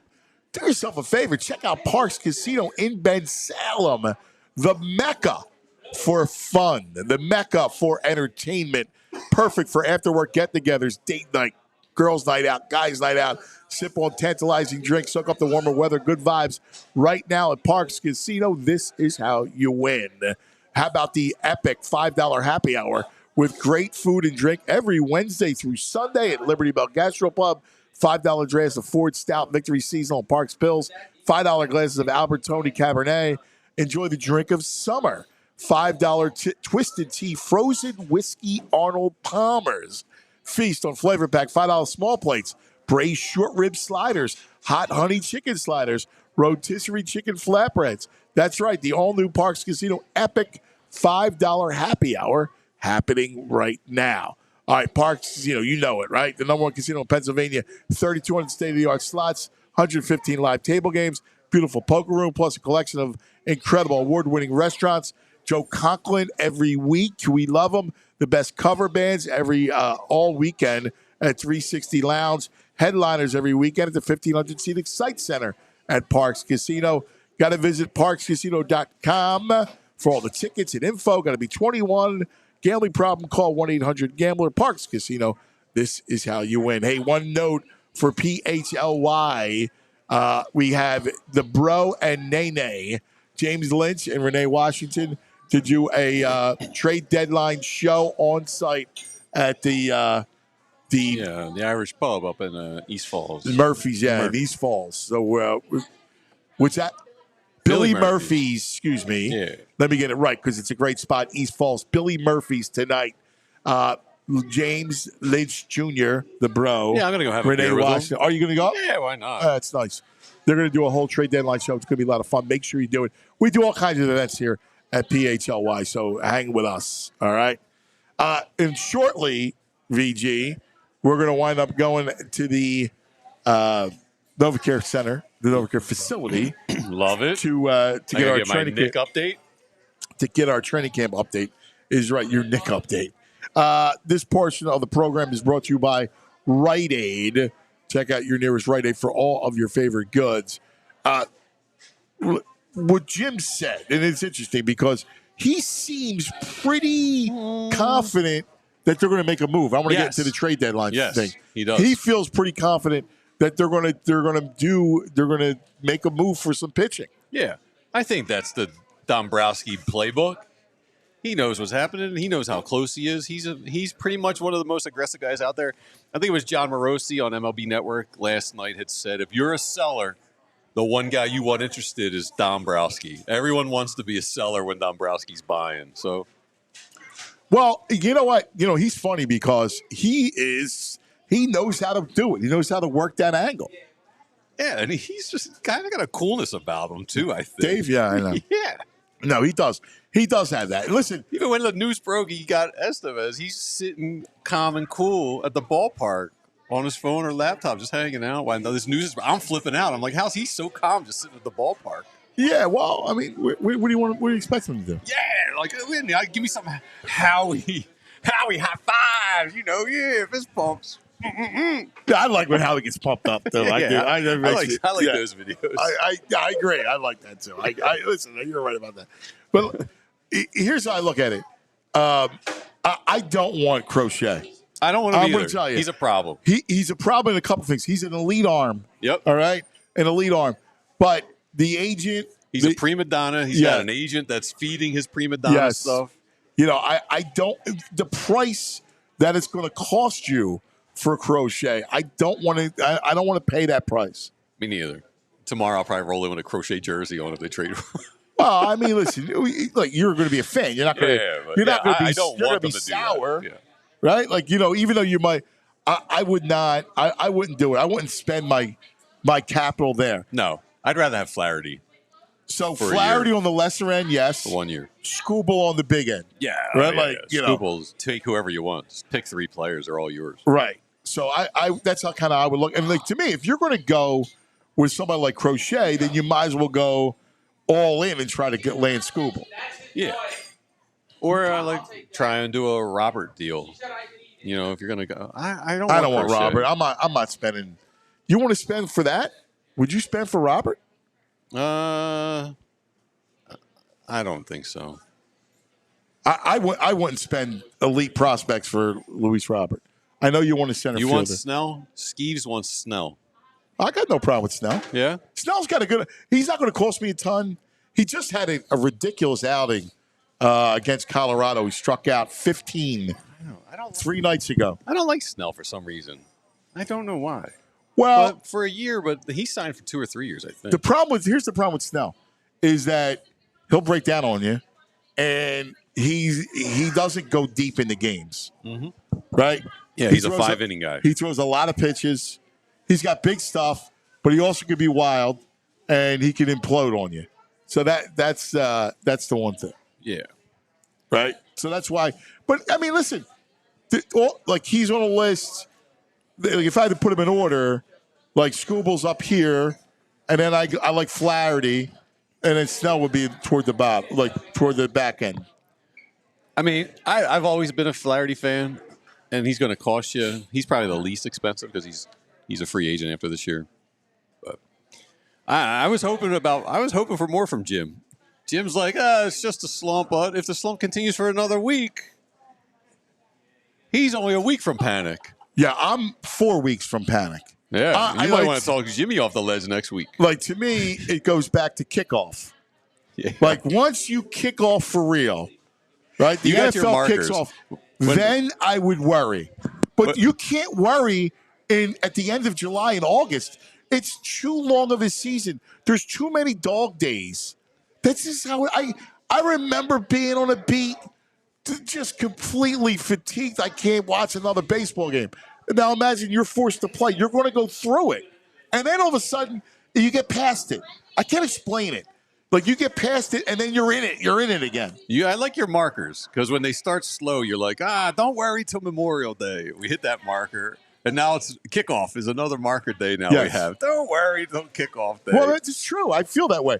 I think Memorial Day is a big day. And look what happened, right? They kicked it in well before Memorial Day, yeah. right? Yeah. And then you got, and then kickoff is, to me, another big. See, the thing that I worry about with it, when you see me worry, it'll be because they're not hitting in September, right? And then maybe they take the foot off the pedal in September, and like they have everything clinched, and then they're not playing good ball for 2 weeks going into the playoffs. Like that scares me. Like coasting in September, you almost need to play meaningful games just to keep you in rhythm. I guess. It feels like they're coasting now, but hopefully Nola's the stopper. Yeah, I know. I feel you. All right, let's go live to the NovaCare facility. Look at it. Look at him. Oh, beneath the cloudy skies atop South Philadelphia, our man Bo Wulf. Man, you look great, buddy. I'm looking at that field. Pads on. Football is back. We're ready to go. Got some pads. So So today was a big day because pads came on today. Did they actually hit today, buddy? It's thud. There's no tackling to the ground unless you're doing something wrong. But you get a sense of how these guys moves with the pads on. Obviously, we get some offensive line, defensive line, one-on-one. That's what really makes it move for me. That's what makes me excited. Got to see that for the first time. And you see them focus a little bit more on the running game. Today's focus was red zone. We saw the defense dominate for the most part of practice until the very end, last drive for the offense. They opened things up with a nice draw for Jalen Hurts. Cam Jurgens is all fired up, says F yeah. And then on 1st and goal from the 6, Saquon runs it in for a touchdown. So a little running game action for the offense dude. Today. I want to see a little Saquon inside handoff to Barkley into the end zone. I love that. Foul with the big boy. No tush pushes today. Oh, wow. Big news. Bo, my timeline is blowing up with Kenyon versus AJ matchups today. How was that for you? So there was there's a period where they go, they split the fields. They go offensive line, defensive line, one-on-ones on one field, and then wide receiver DBs on the other field. I was watching. Oh. Look at him frozen. You look good. Shirt's a good color on him. Yeah, I like see the cloud cover? Yeah. Like ominous. Like you know what I don't like? This is stupid. I don't like football on a sunny day. I want overcast. Wait, I like a overcast. gray, dreary, or sunny with the clouds, so the clouds got a little bit of the sun reflection. No, I like overcast. I do. I like because it's more ominous. Like, look at the dark clouds above Bo. Yeah, right there. That's ominous. Football has to have that feel to it. But I feel like there's a little sun poking through a little bit. No, but look at the dark. Look at the that's ominous. Right. Bo's ominous. He's even got the 5 o'clock shadow. He looks good. It's like 7 o'clock these days. Bo's frozen again. It looks what like are they doing down NovaCare? Let's get some service down there for these reporters. Yeah. Philly's got nice Wi-Fi at the stadium. Yeah. I don't like the bright sunshine. Some people like the crisp fall day. Yeah, I'm all about that. With the luminous sunshine. Yeah. You like that? If Steve's like that too. You like that, VJ? Love it. Yeah. Like my buddy, it brings me to a game or two. Give me like a early October game I'm in on. I don't want ominous November. I want the sun out still. Yeah. I like the ominous. I like tailgating with a little sun. Well, I get that if you're outside and you're doing, but like the way it looks, the way football projects. Yeah. You know what I mean? Football projects ominous. Not happy sunshine. Baseball sunshine. Yeah. Right? Baseball. Here we go. Is sunshine. All right, we have him. Bo? Yeah, I'm here. Okay, good. All right. So let's get back to it. How was Becton today? at guard, because I know a lot of guys are excited to see within the Eagles Becton at guard. They think he fits better at guard for his strengths. Yeah, and I think that's a really interesting thing to follow over the next week or so. Zach and I talked about this yesterday on the show. I think there's probably a part of Howie Roseman that is a little bit happy. It's convenient that they have this Tyler Steen injury right now because they can take a look at Mekhi Becton at right guard with no pressure. If Becton doesn't look great, then they can just say, okay, Tyler Steen's back. He can have the job for now. And if Becton looks great, they can say, well, we don't want to mess with a good thing. He looks good right now. We're gonna roll with it. Now today in team drills, I thought he looked pretty good. In one-on-ones and sort of two-on-twos that they did with the offensive line, defensive line, he got beat a couple times and sort of bad body language after he got beat, and so there is no guarantee. Like Mekhi Becton represented the best available offensive lineman when they signed him after the draft, but there was also a reason that he was available after the draft. This is a player who has been very up and down over the course of his career. Letting him play guard is a projection. Certainly, he's a powerful guy, so there's some upside here. He's only 25 years old, but there's also no guarantee. So one of the things that we will be watching closely over the next couple of weeks. Well, it's interesting because just talking to some guys is playing guard as opposed to tackle. Inside his change of direction isn't an issue. That's an issue, his change of direction, which is why in one-on-one and two-on-twos, he's probably more susceptible to that. That's probably right. And in those one-on-ones, he does have to move a little bit. So I think that's a good point. I would say for the most part during practice today, the offensive line got the worst of it from the defensive line. The defensive line won today for the most part, except for that last drive that we talked about. Landon Dickerson also left with what looked like sort of like a little foot injury. So there were a lot of moving parts on the offensive line. Lane Johnson didn't practice the entire time. So at times it was like three backups in there if you count Becton as a backup. So it's not like he had the best unit out there, but the defensive line got the better of the action today. Wow. How did you – so I'm excited. You know what I'm most excited for the entire defense? I can't wait for Jalen Carter, because I think Jalen Carter should be the game wrecker. He should be the guy on that unit. He should be. I think they expect him to be. And he has looked like the best of that group so far, no doubt about it.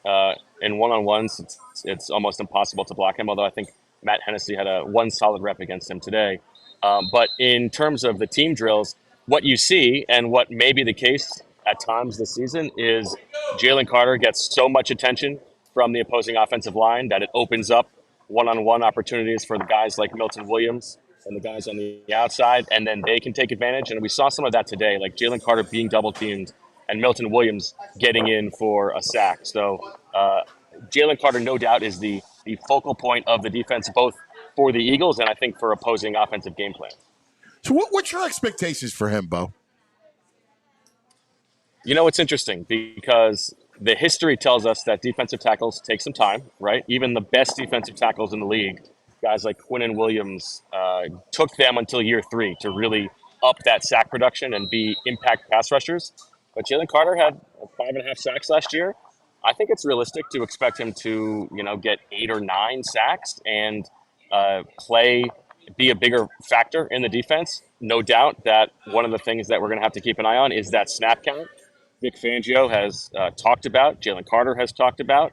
He's going to need to play more snaps this year. Howie Roseman said that these guys who in years past might have played 55% of the snaps are going to have to play closer to 65, 70%. So maybe just volume-wise, you would expect the sacks to ramp up a little bit for Jalen Carter. But it's going to be interesting to see if his body can hang with that volume and still be as efficient as he was last year.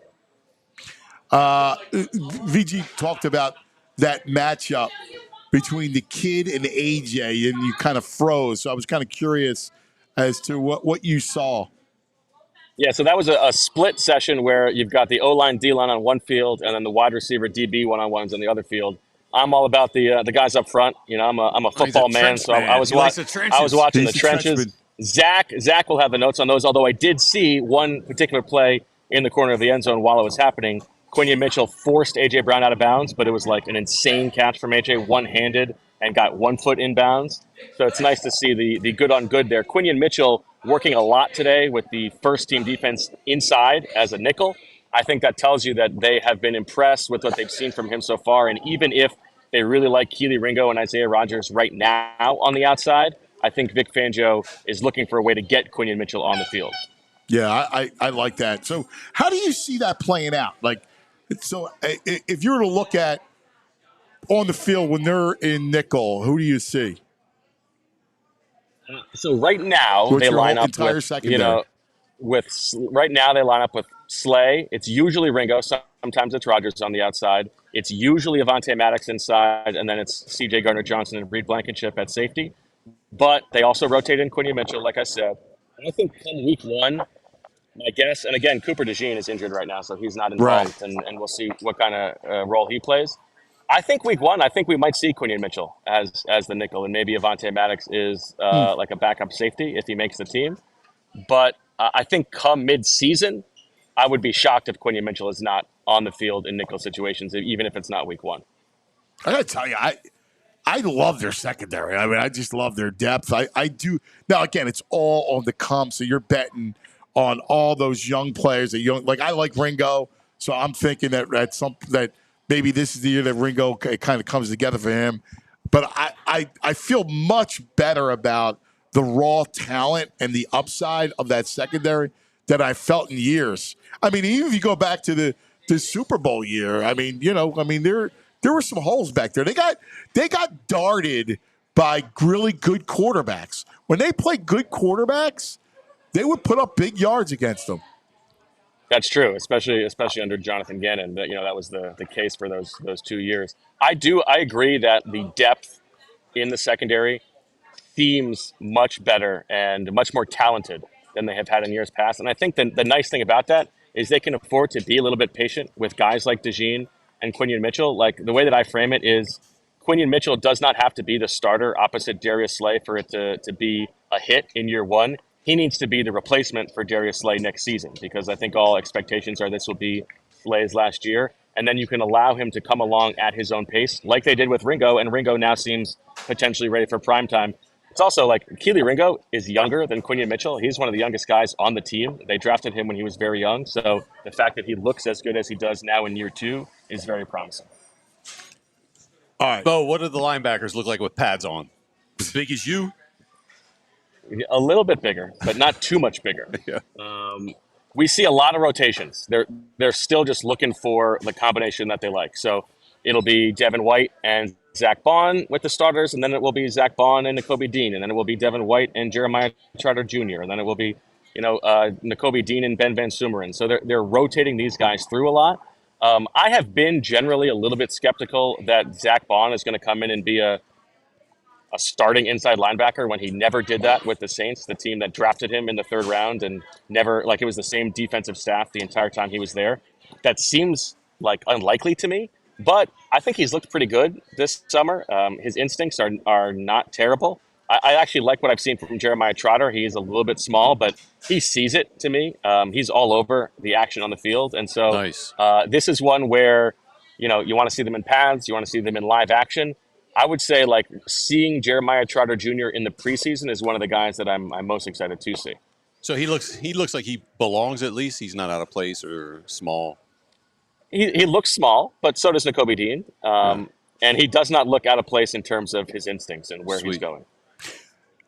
Let's get back to real quick. One issue, Bo, is that we talk about hitting and tackling to the ground. Do you think that's a good idea? Like let's talk about philosophically, because I'm not saying you got to go back to 2001 Lehigh and have Andy Reid, those long, ridiculously physical training camps. But I do believe that you have to create some semblance of calluses by hitting. Again, within reason, but I think you got to hit.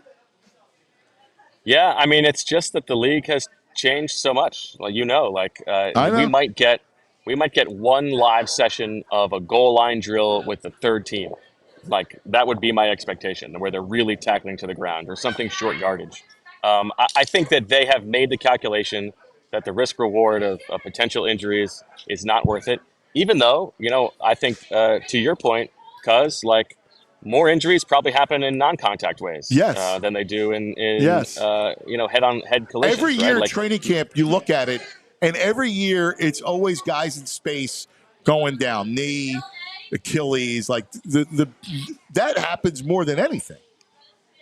and I do think, for the starters, I can understand it more. Like those guys have a long season to play. Maybe you don't need to build up the bruises, although I think there's something to be said for the calluses that you talk about.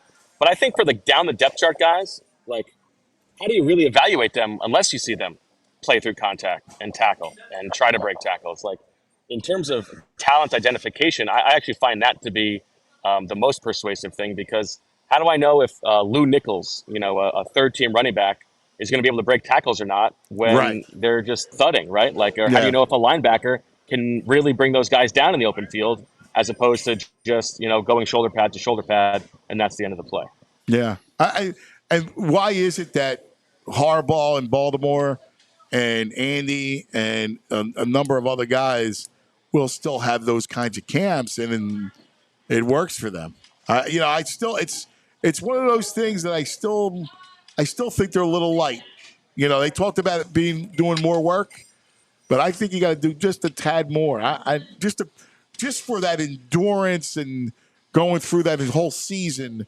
I don't know. It's always been there. I think I could be half dinosaur, a Cousosaurus. I like that. Cousosaurus. Are we quadruped, bipedal? What are we? So Bo and I, we both have kids that love dinosaurs, that are dino heads. So we bond over the we're over the whole Cousosaurus. I think paleontology. probably Cretaceous period. I'm thinking Yes. maybe like a nice spine on the back, a couple horns. Yeah. Yeah.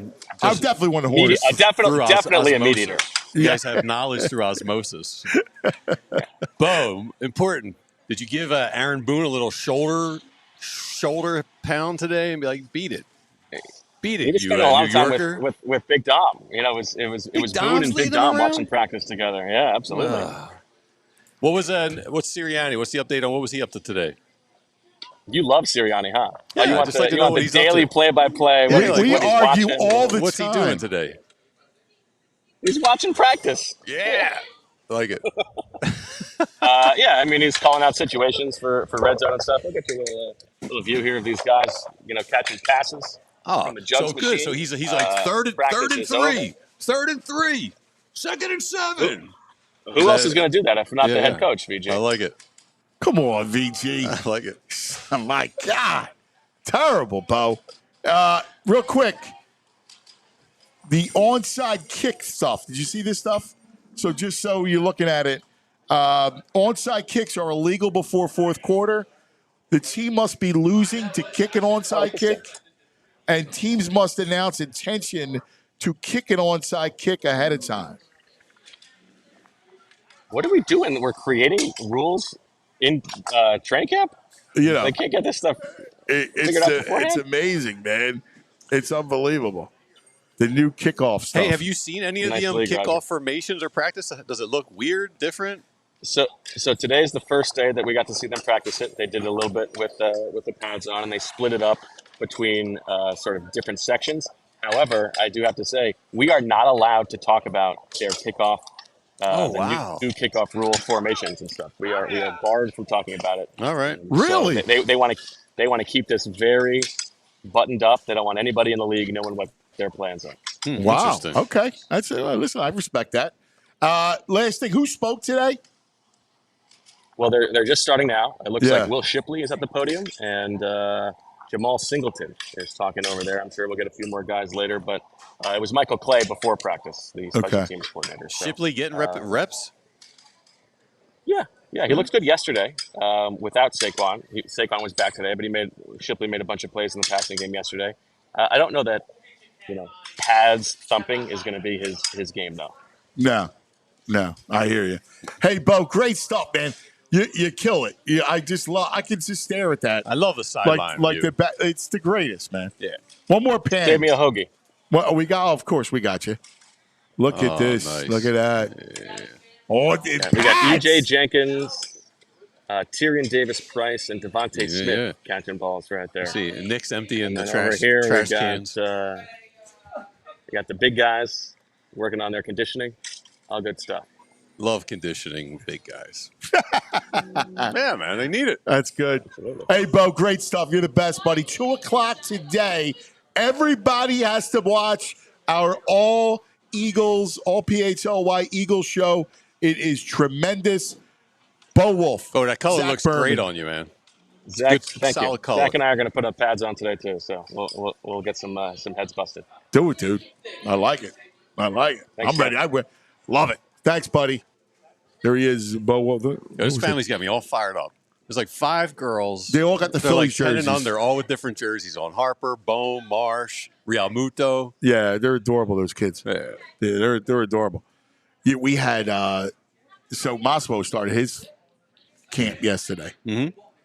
So there was just shorts and cleats, pads going. Do you go and watch? Yeah, I go and watch. I love practice. I usually help out. Yeah. Like I helped out with Anthony's. I don't like to help out. But I love some sideline reporting, checking in on the open practices. I watch. So it's 6 to 8, right? So my wife goes, "Well, you just drop them off, you know." Yeah. I go, "No, right." I'm like, "No, I want to. I like to watch. I got an eagle-eyed focus on the kid. So then I'll tell him exactly a litany of things that he needs to do. Right. How do you know you're in line with what the coaches is telling him to do? It doesn't matter. No. Well, again, I know what kind of. I'm just talking about not in scheme. All right. Scheme's different, but in how you act. I mean, now it's really doing nothing. But just how you tackle. Like we work on that stuff. I've been working on that stuff forever with him. All right. So you're dubious. Hey, man, it's a slippery slope, these parents, these helicopter parents. Lawnmower. Is that what it is, lawnmower? It's lawnmower and helicopter. Oh, dude, he's spoken like a guy who's got dogs. I coach. All right. Yeah, I've been coaching for 15 years. I deal with these parents. Okay, dude, I think I'm a little bit more qualified to coach. All right? Than your average mom or dad. No? Yeah, I would think so. I mean, Yeah, I would think so. I mean, I got, the whole thing. Oh, wait, before we get out of here, Versace, get over here. This is what? That's what makes this kid so great. What? Well, he needs a backhand. He does. You've given him a couple of verbal backhands. He needs a back. He's like my Massimo in a lot of ways. Yeah. He needs a backhand. This is Versace, our intern. Come on, squeeze in there. You're a thin kid. Just crouch down. You don't need to sit. You're fine. We got 2 minutes. All right? Put the headphone on so you can talk and you can listen. Oh, dude. Oh, my God. He's been here, 2 months? The kid was in UCLA.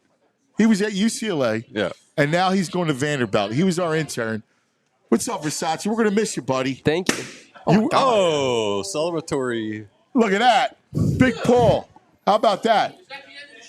No, almost the end of the show. We're going to miss you, buddy. Now, you're head off to Vanderbilt. Yep. Right? Mm-hmm. What did you learn about PHLY? A bunch of great people, great show, and a lot of fun.